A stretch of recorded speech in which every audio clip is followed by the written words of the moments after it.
Swadee Khan, thank you for joining us on Newsline. We are broadcasting live on NBT, Radio Thailand FM 88 and on NBT World.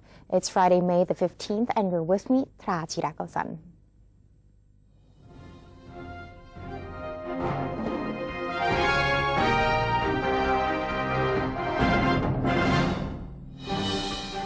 Welcome to today's segment of Thailand Moves Forward. In our first story, Prime Minister General Prayut Chan-o-cha confirmed on Thursday that Thailand would not set up permanent camps for Rohingya refugees, but would just give temporary shelters for the illegal migrants pending their repatriation.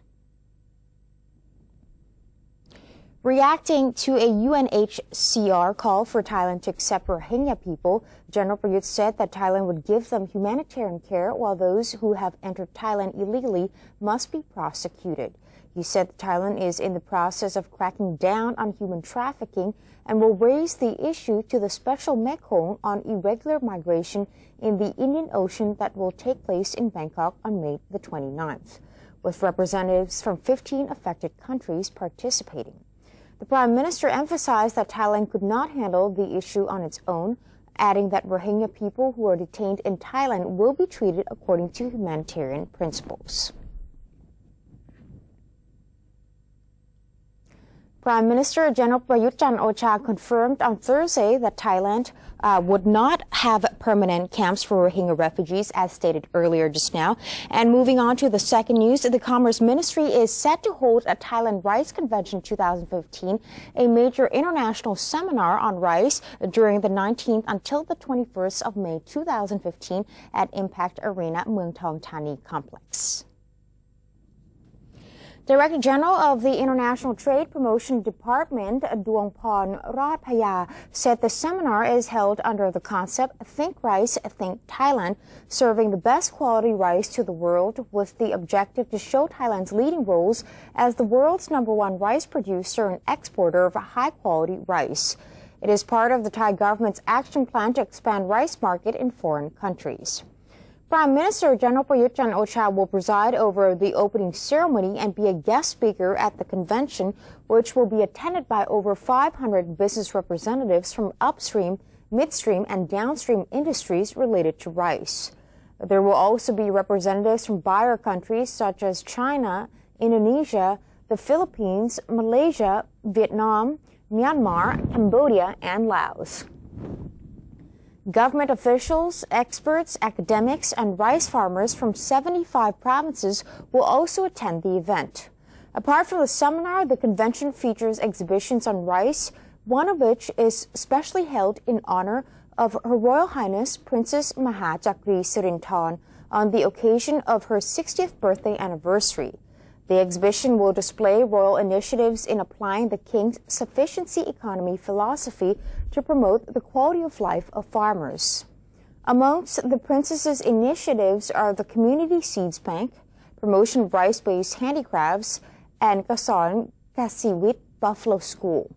Another exhibition on amazing Thai rice from 4 regions provides information about high-quality rice supply chain in order to promote Thai rice brand and build networks of farmers in all regions. Special transports will be available for those keen to visit the Rice Gene Discovery Unit and Rice Science Center located in Nakhon Pathom Province to learn the advancement of Thai rice researches and genetic development. 5 more Thai nationals have safely returned home from Nepal with the help of government officials following the second powerful quake in the already devastated country. The Thai government this morning sent a team of officials on a C-130 aircraft to Nepal on a mission to deliver necessary items to earthquake victims in the country. On their trip, authorities picked up 5 Thai citizens who had earlier requested to be evacuated back to Thailand. The group, consisting of 3 children and 2 adults, have arrived safely. Ms. Nitya Bunlong, one of the evacuees, revealed upon arrival that even though her residence in Kathmandu was not damaged by the tremors, the second major quake that struck on Tuesday has renewed safety concerns among local people. She said she decided to leave Nepal after her family in Thailand suggested her to do so until the situation returns to normal. The government had earlier brought back 5 groups of Thai nationals from the quake-battered country. Meanwhile, Thailand's provision of aid and support for rehabilitation work is still ongoing. Many buildings in Kathmandu, although still standing after 2 powerful earthquakes in less than 3 weeks hit Nepal, are leaning precariously over the streets. On Thursday, most of the homes damaged by the strong quakes were emptied as traumatized local residents resorted to sleeping on the streets, concerned that even more earthquakes could follow. A 7.3 magnitude earthquake hit Nepal on Tuesday, hampering recovery efforts in a country reeling from a 7.8 magnitude quake on April 25th that killed over 8,000 people. At least 128 people were killed. The second earthquake also brought down some buildings that were already fragile. Relief workers and aid were only slowly reaching remote parts of Nepal where many roads have already been impassable due to landslides.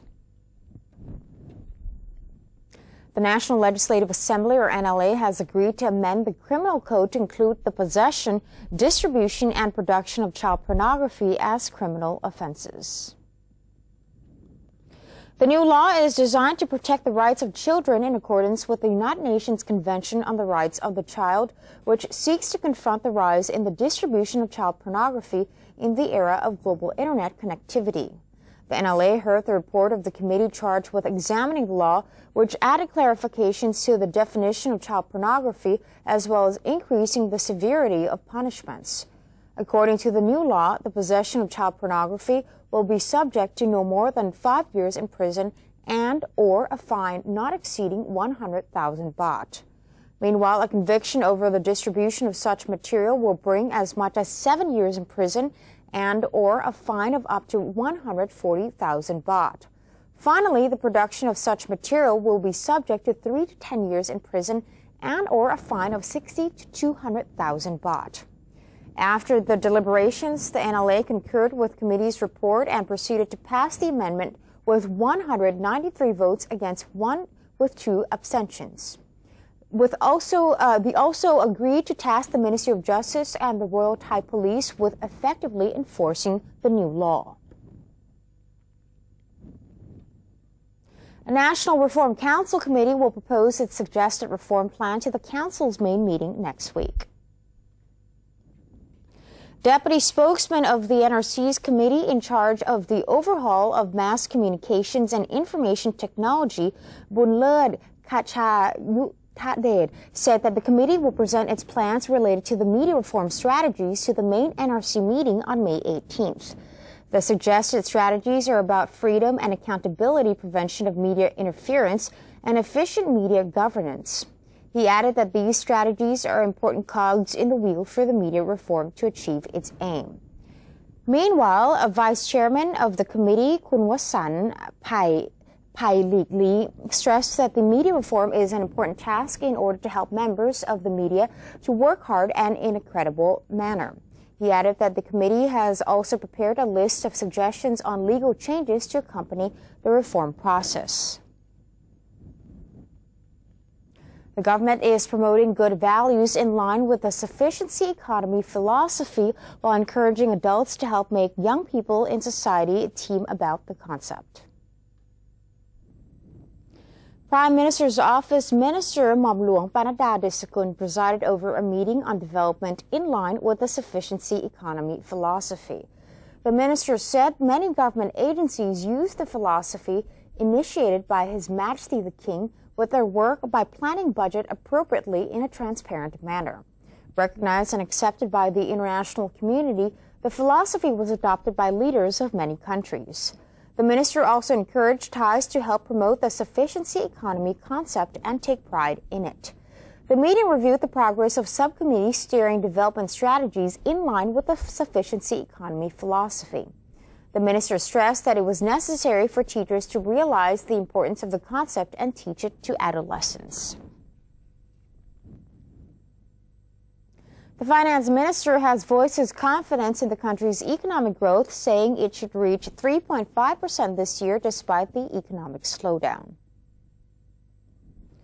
In support of his expectation, Finance Minister Somai Pasi disclosed that the government had prepared a number of economic stimulus packages aimed at helping agriculturists and small and medium enterprises.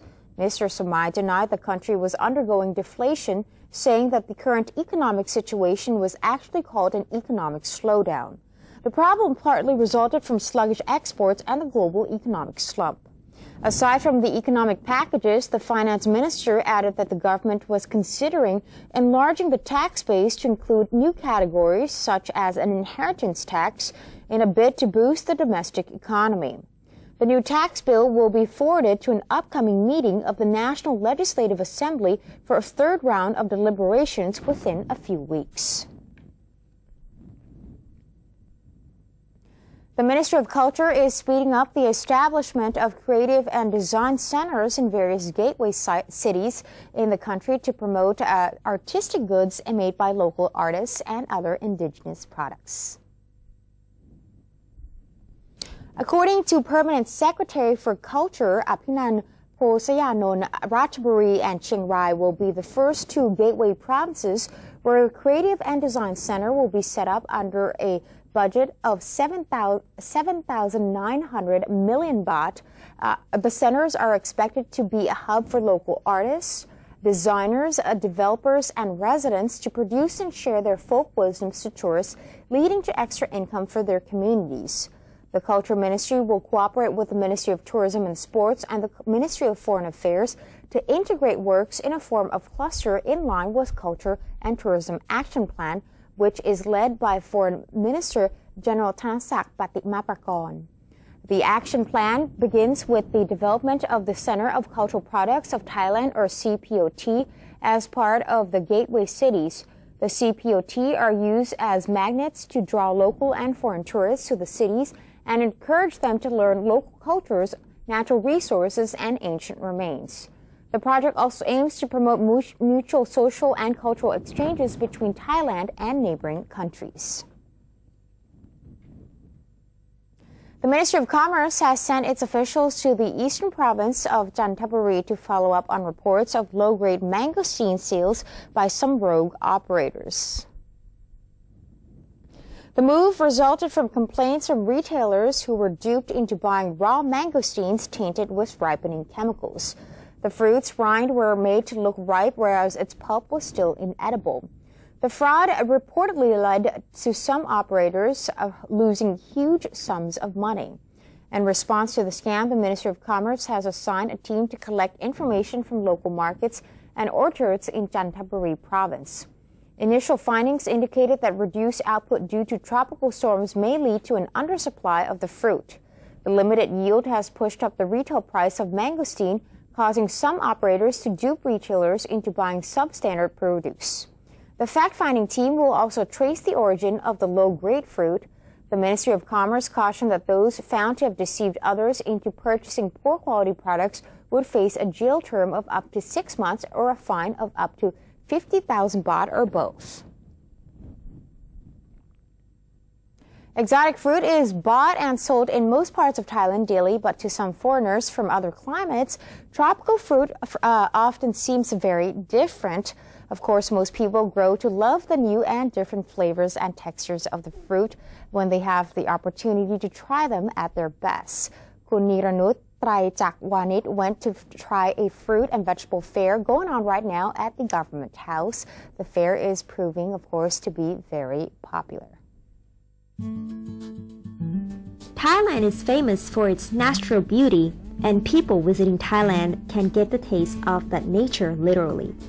I'm referring to the wide variety of plentiful fruits and vegetables that are so delicious and cheap compared to what many travelers might have to pay in their home country for fruit. To celebrate Thailand's wonderful produce, for the whole month of May, the government has opened a Thai fruit and vegetable fair for both Thai and foreign tourists to browse and buy directly from farmers. Exotic fruits such as durian, mango, and mangosteens are being sold at the Fruits and Vegetable Fair near the government house. For anyone who's interested, the fair opens daily from 10 a.m. to 7 p.m. until May 31st. Thai-grown tropical fruits are popular around the world, and Thailand has become well known as one of the world's major culinary hubs.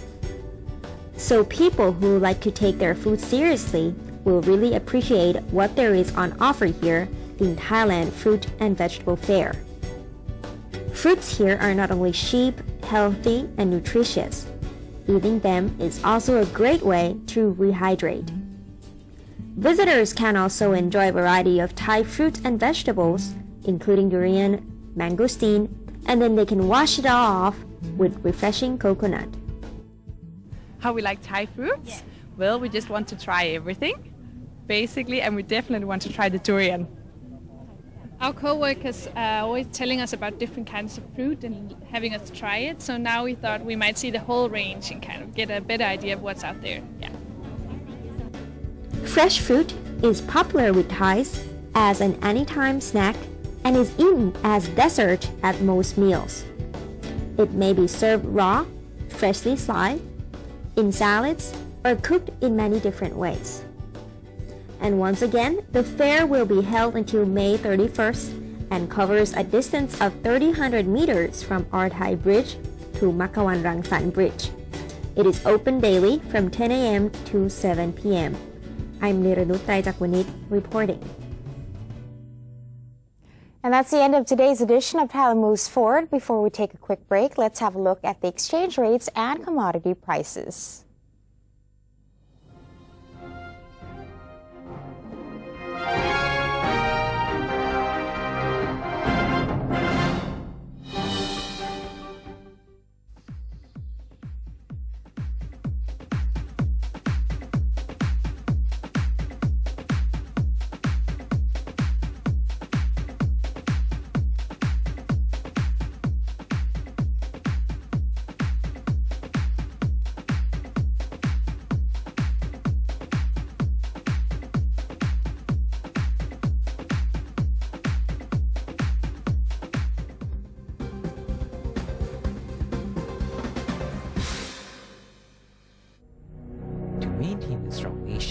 Thailand is promoting 12 core values for the good of the people.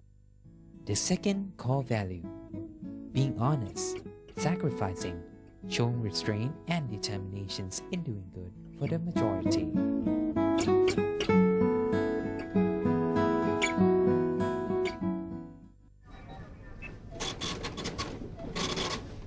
How could you do that to me? Stop it! Huh?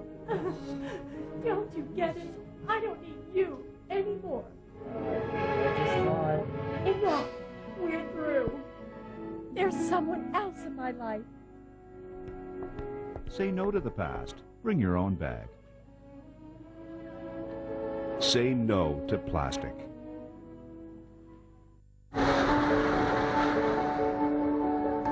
Nepal has recently been hit by a massive 7.8 magnitude earthquake. The disaster has caused great damage to the country. Thousands of people lost their lives.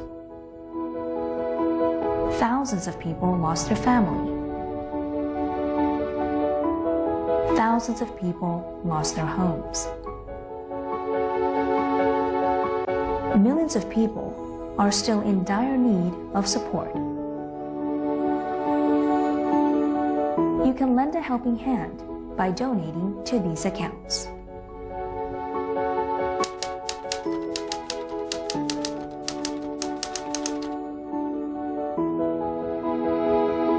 We have received many calls offering help in kind, means trying to send goods, and they are asking how we can help. We are really humbled by the offer of the government and the people of Thailand for our people in Nepal, and we highly appreciate it.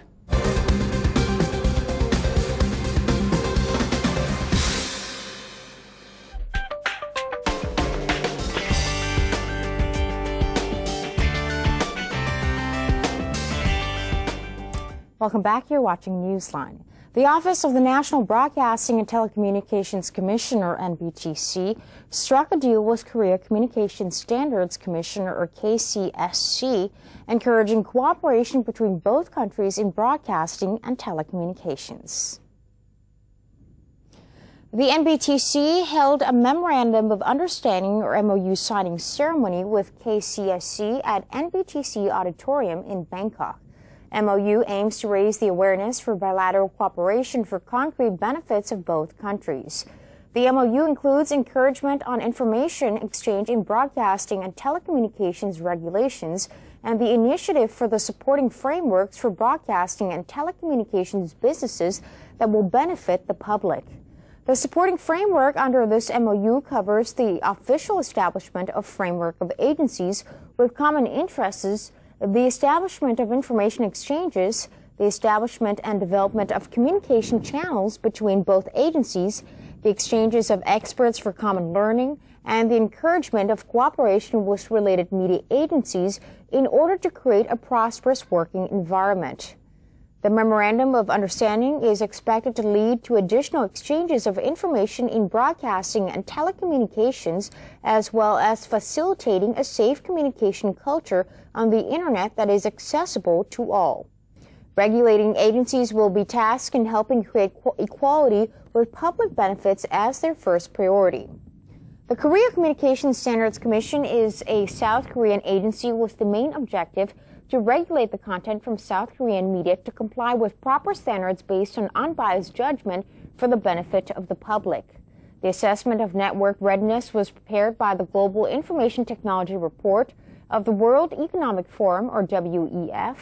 The new ranking showed the overall readiness of ICT and communications in Thailand had increased as indicated by key indices.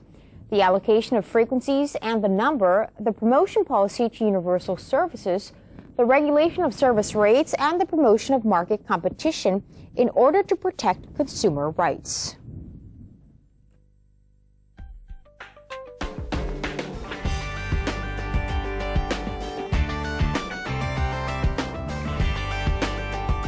And elsewhere around the world, a suspect was detained for flying an unmanned aerial vehicle, often referred to as a drone, over Lafayette Park near the White House on Thursday, according to U.S. Secret Service. Park Police and Secret Service were called to the scene where the drone hovered at an altitude of about 100 feet or about 30 meters, according to a statement released by the agency. An individual was detained by Secret Service police and instructed to land the small drone. The suspect complied and was put into the custody of Park Police, according to the Secret Service. The agency also released a photo of a small drone. The area around the White House was cleared, a usual precaution in the event of a security concern.